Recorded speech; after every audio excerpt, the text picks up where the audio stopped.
तो सूची बायोलॉजी।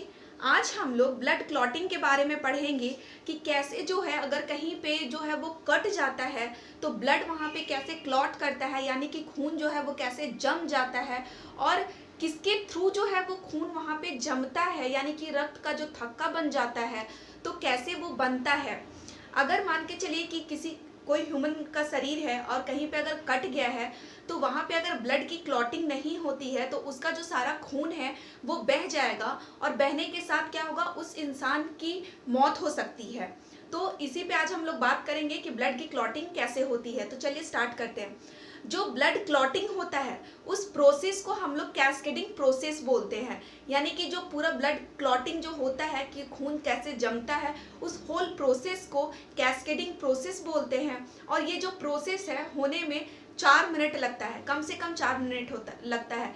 क्योंकि अगर मान के चलिए कि अगर कहीं पे कट गया है तो उसको हम लोग अगर ऐसे करके दबा के रखे हुए हैं तो कुछ देर अगर हम लोग उसको दबा के रखेंगे तो उसके बाद क्या होता है कि वहाँ पे जो खून है वो जम जाता है और खून बहना बंद हो जाता है। ऐसा तो नहीं है कि कटा हुआ है और हम लोग है सो बहुत घंटा तक ऐसे दबा के रखे हुए हैं, ऐसा नहीं होता। कुछ देर तक ऐसे हम लोग रखते हैं, उसके बाद हटा देते हैं तो खून तब तक वहाँ पे जम जाता है, ऊपर से एक जाली सा लेयर्स आ जाता है और खून वहाँ पे जम जाता है।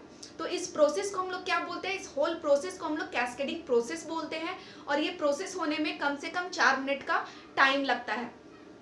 तो जो ब्लड क्लॉटिंग है, ये जो प्रोसेस है वो स्टार्ट होता है, कहाँ से स्टार्ट होता है, जो हमारा ब्लड है, ब्लड में बहुत सारी चीज़ें पाई जाती हैं जैसे WBC, RBC, प्लेटलेट्स, ये सारी चीज़ें पाई जाती है जो कि ब्लड में थ्रू आउट जो है वो बहते रहती है। तो ब्लड में क्या है कि प्लेटलेट्स होता है, ठीक है, और प्लेटलेट्स को हम लोग थ्रोम्बोसाइट भी बोलते हैं। तो ब्लड में क्या होता है, प्लेटलेट होता है। तो प्लेटलेट क्या करता है, एयर के संपर्क में आता है। जो प्लेटलेट है वो एयर के संपर्क में आता है और एयर के संपर्क में आने के बाद क्या होता है कि वो जो है वो कन्वर्ट हो जाता है थ्रोम्बोप्लास्टिन में। जो थ्रोम्बोसाइट है यानी कि जो प्लेटलेट है वो किसके संपर्क में आया, एयर के संपर्क में आया और एयर के संपर्क में आने के बाद वो क्या बन गया, वो बन गया थ्रोम्बोप्लास्टिन बन गया, ठीक है।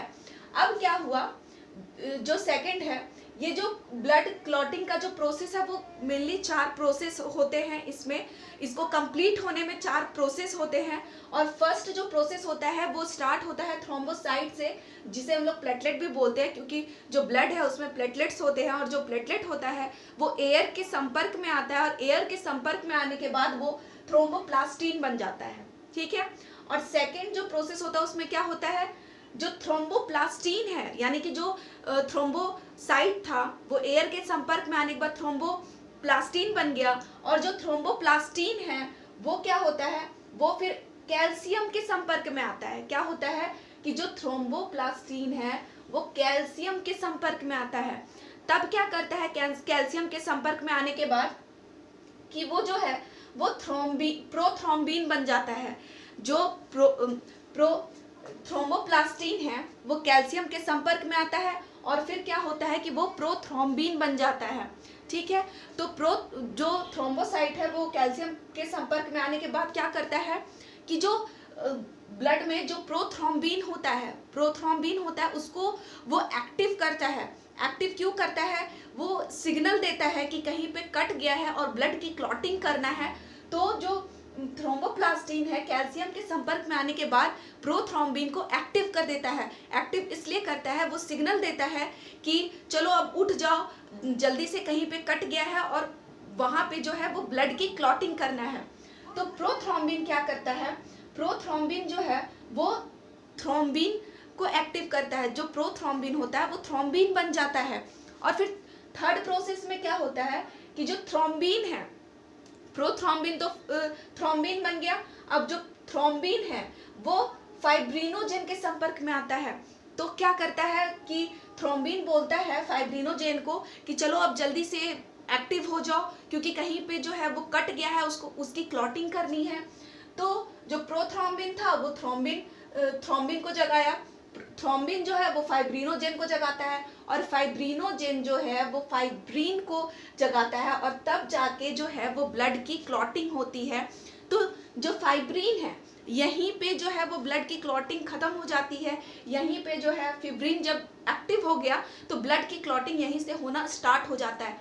यानी कि कैसे कैसे ये प्रोसेस हुआ, पहले थ्रोम्बोसाइट यानी कि जो प्लेटलेट था वो एयर के संपर्क में आया, फिर वो क्या बना, थ्रोम्बोप्लास्टिन बना।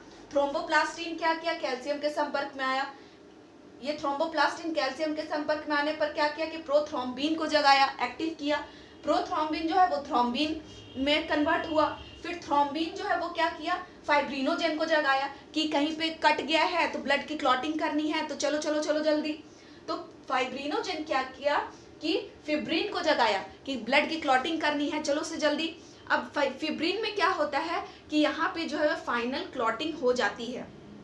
ठीक है, फिब्रिन में फाइनल क्लॉटिंग होती है। अब क्या है, जो फोर्थ प्रोसेस है वो क्या कहता है कि जो फिब्रिन होता है यानी जहाँ पे फाइनल क्लॉटिंग हुई वहाँ पे जो है जाली सा बन जाता है। यानी कि अगर कट गया है तो वहाँ पे अगर खून जम जाता है तो आप गौर करेंगे कि एक लेयर जम जाता है जिसे हम लोग जाली बोल सकते हैं। समझाने के लिए मैं आप लोगों को बोल रही हूँ कि एक लेयर जम जाता है जिसे हम लोग जाली बोल सकते हैं।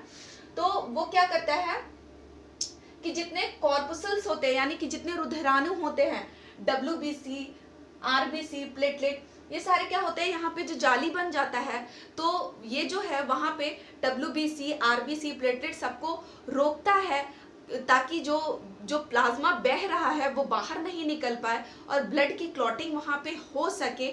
इसलिए क्या करता है वहाँ पे जो है जाली सा लेयर बन जाता है, यानी कि रक्त का जो थक्का जो होता है वो बन जाता है, यानी ब्लड की क्लॉटिंग हो जाती है। ठीक है, तो जो ब्लड की क्लॉटिंग है ये 4 प्रोसेस हम लोगों ने देखा। अब एक बहुत ही इजी सा समरी हम लोग देख लेते हैं, इसको बस समझने के लिए एक छोटा सा समरी हम लोग देख लेते हैं ब्लड क्लॉटिंग का। ठीक है, हम लोगों ने 4 प्रोसेस को देखा, बहुत ही अच्छे से हम लोगों ने समझा उन चारों प्रोसेस को। अब एक छोटा सा समरी हम लोग देख लेते हैं। तो जो कॉर्पुसल्स है यानी कि जो ब्लड की क्लॉटिंग है वो स्टार्ट कहाँ से हुई, तो थ्रोम्बोसाइट यानी कि प्लेटलेट से हुई स्टार्ट। अब जो ब्लड की क्लॉटिंग में जो प्रोटीन होता है, ठीक है, तो प्रोटीन होता है तो उसमें क्या पाया जा रहा था, फिब्रिनोजेन और थ्रोम्बिन पाया जा रहा था। अब क्या है कि कौन सा तत्व और धातु पाया जाता है ब्लड क्लॉटिंग प्रोसेस के दरमियान, तो जो है वो कैल्शियम पाया जा रहा था। जो थ्रोम्बोसाइट था वो थ्रोम्बोप्लास्टिन बना और जो थ्रोम्बोप्लास्टिन है वो कैल्शियम के संपर्क में आया। तो कौन सा तत्व धातु पाया जा रहा है, तो कैल्शियम पाया जा रहा है। और ब्लड क्लॉटिंग में जो विटामिन जो मतलब कारगर होता है ब्लड क्लॉटिंग में वो विटामिन के होता है। अगर विटामिन के अगर सही से काम नहीं किया तो ब्लड की क्लॉटिंग सही से नहीं हो पाएगी, इसलिए जो है वो विटामिन के बहुत इंपॉर्टेंट रोल प्ले करता है ब्लड की क्लॉटिंग में। अब क्या है कि जो ब्लड होता है उसमें एक एंटी क्लॉटिंग एजेंट पाया जाता है जिसे हम लोग हेपेरिन बोलते हैं। क्या पाया जाता है, एंटी क्लॉटिंग एजेंट पाया जाता है जिसे हम लोग हेपेरिन कहते हैं। और ये चीज़ें क्या है, जो मान के चलिए कि थ्रोम्बोसाइट है, थ्रोम्बोप्लास्टिन है, थ्रोम्बिन है, फिब्रिनोजेन है या फिर फिब्रिन है या कैल्शियम है या विटामिन के है, ये सारी चीज़ें जो है वो ब्लड को क्लॉट कराती है, यानी कि खून को जमाने में हेल्प करती हैं। इनका काम होता है कि खून को जमाना है। और जो एंटी क्लॉटिंग एजेंट होता है, जो हेपेरिन होता है, इसका क्या काम होता है, इसका कहना रहता है कि हम खून को जमने नहीं देंगे, यानी कि जो हेपेरिन है वो खून को जमने नहीं देता है और ये सारी चीज़ें जो है वो खून को जमाने में हेल्प करती है। यानी कि इसमें और इसमें बहुत ही कड़ी दुश्मनी होती है। दुश्मनी इसलिए कह रहे हैं कि ये जो है वो खून को जमने नहीं देगा और ये जो है वो खून को जमाना चाहता है। ठीक है, तो क्या होगा कि मान के चलिए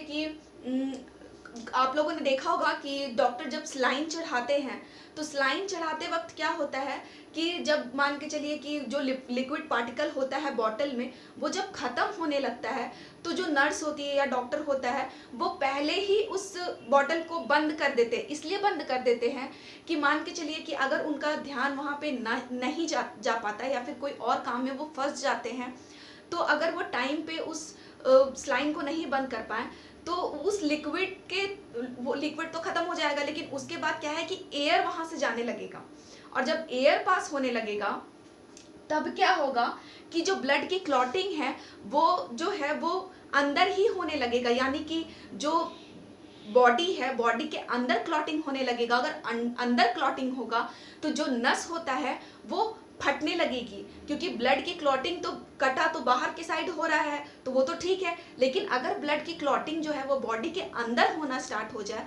तो क्या होता है कि जो नसें होती है वो फटने लगेगी, और ये जो नसें फटती है इसको हम लोग बोलते हैं हैमरेज।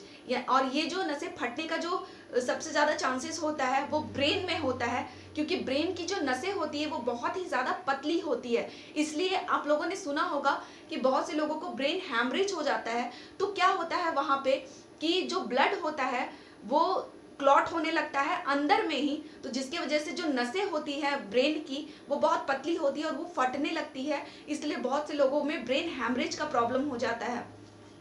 तो ये क्या करता है कि इसका कहना रहता है कि हम खून को जमने नहीं देंगे, और इसका कहना रहता है कि हम खून को जमा देंगे। इसलिए क्या होता है कि ये जो है वो जमने नहीं देगा खून को। इसलिए जो अंदर में WBC होता है, RBC होता है, ये सारी चीज़ें जो क्या काम करती है, खून को किसी तरीके से जमाना चाहती है। ठीक है, अब क्या है कि एंटी क्लॉटिंग एजेंट है हेपेरिन। यहाँ तक तो हम लोगों ने समझ गया। क्या क्या हम लोगों ने देखा कि जो कैस्केडिंग प्रोसेस है, वो ब्लड क्लॉटिंग का जो पूरा प्रोसेस है उसको हम लोग कैस्केडिंग प्रोसेस बोलते हैं। 4 प्रोसेस को हम लोगों ने देखा, उसके समरी को हम लोगों ने देखा, फिर एंटी क्लॉटिंग एजेंट को हम लोगों ने देखा कि जो हेपेरिन है वो खून को जमने नहीं देता है, और जो ये सारी चीज़ें वो खून को जमाने में बहुत ही इसका इंपॉर्टेंट रोल होता है। और कौन सा विटामिन जो है वो खून को जमाने में सबसे बड़ा इंपॉर्टेंट रोल होता है, तो विटामिन के होता है। ठीक है, तो ये जो है वो आज के लेक्चर में हम लोगों ने बहुत ही अच्छे से ब्लड क्लॉटिंग को देखा कि कैसे ये ब्लड जो है वो क्लॉट करता है। Thank you for watching this video अगर हेल्पफुल लगता है तो प्लीज़ मेरे चैनल को लाइक, सब्सक्राइब और शेयर ज़रूर करिएगा, ताकि ऐसे ही हेल्पफुल वीडियो मैं आप लोगों के लिए डेली बेसिस पे बना सकूँ। Thank you.